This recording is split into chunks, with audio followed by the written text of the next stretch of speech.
Sure, Faith. I have your file submitted right here, and let me go ahead and show you what's going on here. So here is the file right here. Now, the first thing we need to do is we need to take a look at the file for the size. So I'm going to come across the top in Photoshop. I'm going to come to the word image. I'm going to come down to image size, and I see this image is 64.9 inches wide by 51.9 inches wide at a resolution of 72. Well, that's not going to help us much because when we go to the rubric, we can see that the final submission for this assignment should be submitted at 300 ppi, 8 by 10. So since this isn't 300 ppi 8 by 10, we have to determine if we can turn this into 8 by 10 at 300 ppi. So I had demonstrated the process for transposing a larger image with low resolution, perhaps 72 ppi, and really high measurements like 69 by this 59, right? Or whatever this is, 69 by whatever. It's huge. So there is room for us to change this. And the quality seems to be enough, and I'll talk about the quality in a second. But I'm going to jump over to the course announcement, and I want to show you where this is first demonstrated. Remember this announcement, week 1, checking in, can I change a 72 ppi to 300 ppi?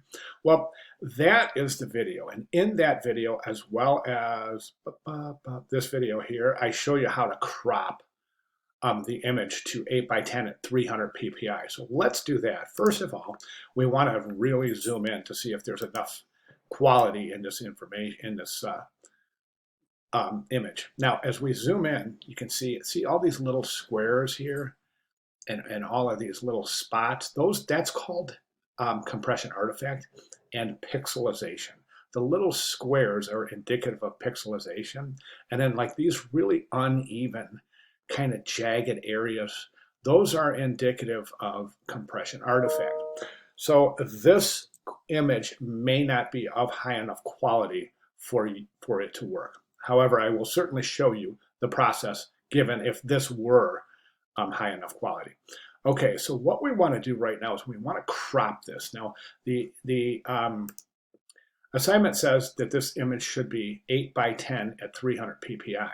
So if we go 8 by 10 at 300 ppi, by the way, in design, it's the width that always comes first. So you would want 8 by 10, 8 width, 10 height at 300 ppi. So if we come to our crop tool, and right now you can see that my crop tool is not shown in my tool palette. So I'm going to come down here to these 3 dots, and I'm just going to come down here and I'm going to select that crop tool. There's my crop tool. Okay. So in my crop tool, right over here, sorry about that. In my crop tool, you can see I've got this at width by height. Okay, remember we want 8 by 10. We want 8-inch width, 10-inch height at 300 ppi. So as we can see, this crop right here would be indicative of 8 by 10 at 300 ppi. And we can clearly see there's really not a whole lot, and most of the image is being cropped out. So what we could do, theoretically, is we could change this to 10 by 8. Right, so we do that, and we can now see that this is going to transpose this to 10 by 8, right?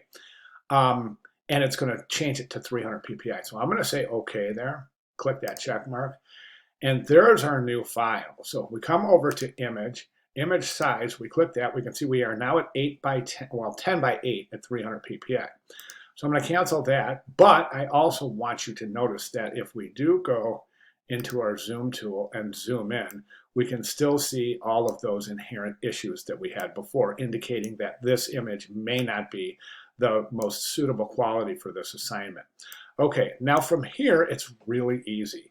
And I'm not exactly sure what settings you have set on your computer, but let me just show you. Anytime, any selection you make here, any selection at all, you hit these, this icon right here.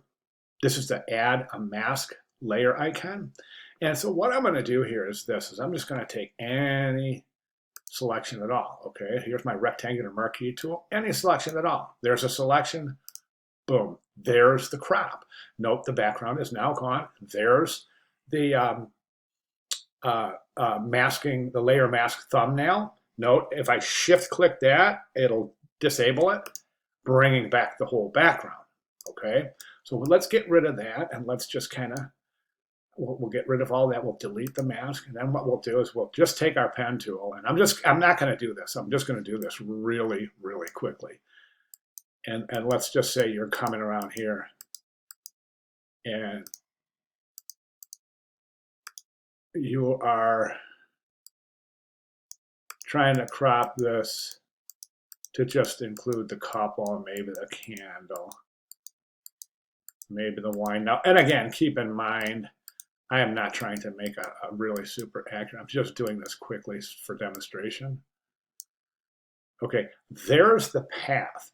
Now what you would do is you would transpose that path into a selection.